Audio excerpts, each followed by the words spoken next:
Hello friend, मैं हूं ताबिश खान। आप देख रहे हैं हमारा channel skill India with Tabish. आज मैं आपके लिए लेके आया हूं एक ऐसे टॉपिक पर वीडियो जिसमें हम बात करेंगे यहाँ पर बीपीओ सैलरी पैकेज के रिगार्डिंग कि जब भी आप बीपीओ के अंदर जॉब करने के लिए जाते हैं तो वहां पर आपको किस टाइप का सैलरी पैकेज ऑफर किया जाता है, कितनी आपको वहां पर सैलरी मिलती है, इसके रिगार्डिंग आज हम बात करेंगे इस वीडियो के अंदर। फ्रेंड, साथ ही साथ मैं आपको ये भी बताऊंगा कि डोमेस्टिक में आपको कितने तक सैलरी मिल जाती है और इंटरनेशनल बीपीओ के अंदर आपको कितनी सैलरी मिलती है। साथ ही साथ मैं आपको ये भी बताऊंगा कि आपका जब प्रमोशन होता है तो आप क्या बनते हैं। कस्टमर सर्विस एसोसिएट के बाद जब आपका प्रमोशन होता है तो आपको कौन से जॉब प्रोफाइल के ऑफर मिलता है। ठीक है, इसके रिगार्डिंग भी हम बात करेंगे इस वीडियो के अंदर। फ्रेंड, आप सभी से एक रिक्वेस्ट भी करना चाहूंगा, अगर आप हमारे चैनल पर न्यू हैं तो प्लीज हमारे चैनल को सब्सक्राइब जरूर कीजिएगा, साथ में बेल आइकन को जरूर दबाइएगा ताकि इसी तरीके के जितने भी हम वीडियो ला रहे हैं उनकी नोटिफिकेशन आप तक पहुंच सके।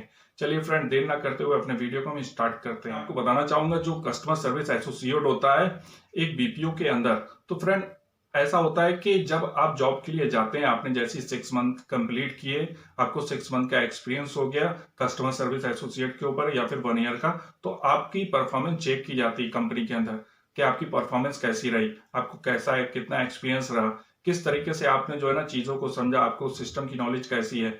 अगर वो सारी चीजें जो आपके मैनेजर होते हैं वो परफेक्ट पाते हैं तो जो एसएमई की वैकेंसी होती है वहां पर उसमें वो आपका सिलेक्शन करते हैं, या आप खुद से भी एसएमई के लिए अप्लाई कर सकते हैं। जब आप एसएमई बन जाते हैं तो पहले तो मैं आपको बता दूं, एसएमई की फुल फॉर्म होती है सब्जेक्ट मैटर एक्सपर्ट।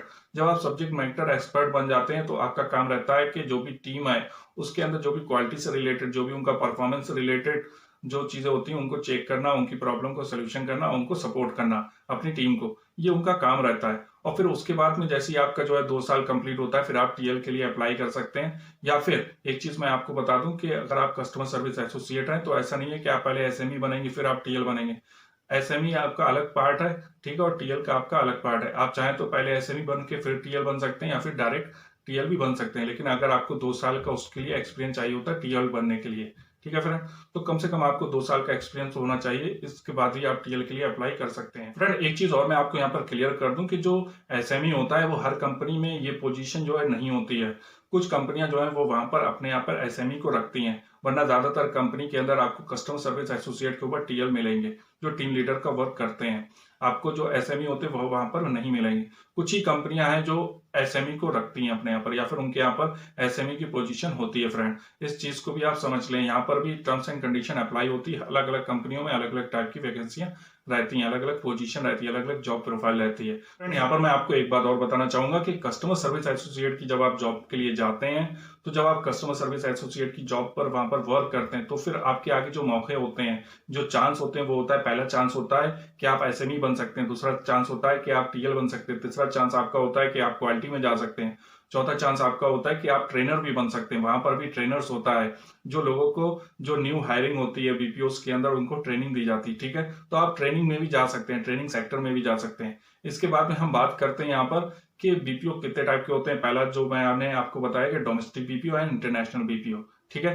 तो डोमेस्टिक बीपीओ में मैं आपको बता दूं कि अगर आप जैसे इंडिया में जा रहे हैं, ठीक है, और वहां पर आपने देखा कि उन्होंने प्रोसेस आपको बताया कि हिंदी प्रोसेस है, ठीक है, वहां पर आपको हिंदी में काम करना, तो फिर फ्रेंड आपको वहां पर कौन सी लैंग्वेज की ज्यादा जरूरत पड़ेगी। तो फ्रेंड आपको दोनों ही लैंग्वेज की वहां पर जरूरत पड़ेगी। आपको इंग्लिश जो है बस आपकी एवरेज अगर इंग्लिश है तो भी आपकी चल जाएगी, या फिर गुड इंग्लिश है तो भी चल जाएगी, ठीक है। वहां पर आपको फ्लुएंट इंग्लिश नहीं चाहिए डोमेस्टिक के अंदर, ठीक है। आपकी एवरेज और गुड इंग्लिश अगर है तो वो आपकी वहां पर काम कर जाएगी, ठीक है। और आपके साथ में जो उन्होंने लैंग्वेज मांगी है, लोकल लैंग्वेज भी मांग सकते हैं, या फिर अगर उन्होंने हिंदी मांगी या फिर जो भी लैंग्वेज मांगी है इंग्लिश के साथ में आपको वो चीज आनी चाहिए, ठीक है। तो आप डोमेस्टिक बीपीओ के अंदर वर्क कर सकते हैं। उसके बाद में बात करते हैं इंटरनेशनल बीपीओ। तो इंटरनेशनल बीपीओ के अंदर आपको जाहिर सी बात है, अगर आप इंडिया में रह रहे हो तो इंडिया के बाहर की आपको कॉल अटेंड करनी होगी। तो फ्रेंड आपको वहां पर इंग्लिश की अच्छी नॉलेज होनी चाहिए, जो आपकी इंग्लिश है वो फ्लुएंट होनी चाहिए, ठीक है।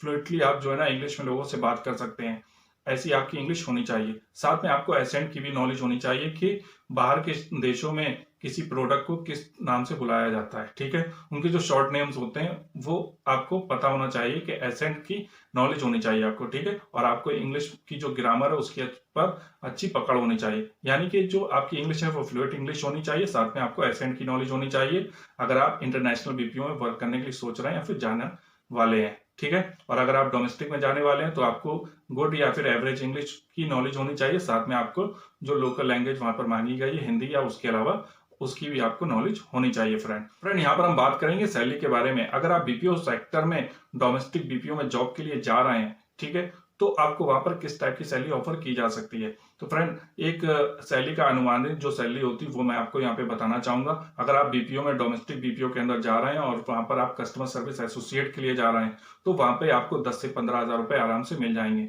उसके बाद में मैं आपको बताना चाहूंगा अगर वहां पर एसएमई की वैकेंसी है या एसएमई की जॉब प्रोफाइल है तो वहां पर आपको 12 से 18 हजार रुपए आराम से सैलरी मिल जाती है। फ्रेंड इसके बाद में आपको मैं बताना चाहूंगा अगर आप वहां पर डोमेस्टिक बीपीओ के अंदर एक टीएल की वैकेंसी के लिए अप्लाई कर रहे हैं, ठीक है, तो आपको 20 से 30 हजार रुपए आराम से वहां पर मिल जाएंगे।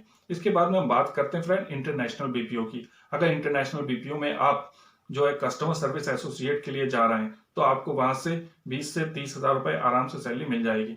इसके बाद में हम बात करते हैं एसएमई की। अगर वहां पर एसएमई की वैकेंसी है, ठीक है, तो आपके लिए बेटर है, हो सकता है कि वहां पर एसएमई की वैकेंसी ना हो, ठीक है, क्योंकि मैंने आपको पहले ही बताया कि ये डिपेंड करता है कंपनी की पॉलिसी के ऊपर। फ्रेंड इंटरनेशनल बीपीओ के अंदर एसएमई को 25 से 35 हजार रुपए सैलरी आराम से मिल जाती है। उसके बाद में हम बात करते हैं टीएल की। तो फ्रेंड अगर आप इंटरनेशनल बीपीओ में टीएल की बात कर रहे हैं हम, तो टीएल की यहाँ पर जो सैलरी होती है वो 40 से 80 हजार रुपए के बीच में होती है। फ्रेंड तो फ्रेंड यही कुछ सैलरी से रिगार्डिंग जानकारी थी जो मैंने आपके साथ शेयर की। और फ्रेंड अलग अलग कंपनी की पॉलिसी अलग अलग होती है, उसी के रिगार्डिंग कुछ कंपनियां जो है सैलरी पैकेज भी आपका चेंज हो सकता है। यानी कि जो मैंने सैलरी पैकेज बताया वो एक अनुमानित सैलरी पैकेज है और कंपनियां अपनी पॉलिसी के अकॉर्डिंग अपने बजट के अकॉर्डिंग आपको सैलरी पैकेज ऑफर करती हैं, तो उसमें थोड़ा बहुत चेंज हो सकता है। फ्रेंड उम्मीद करता हूं कि जो जानकारी मैंने आपके साथ शेयर की वो आपके लिए हेल्पफुल रहेगी। अगर आपको हमारा चैनल अच्छा लग रहा है तो प्लीज हमारे चैनल को सब्सक्राइब जरूर कीजिए, साथ में बेल आइकन को भी दबाइएगा और अपने फ्रेंड के साथ शेयर जरूर कीजिएगा। Thank for watching my video.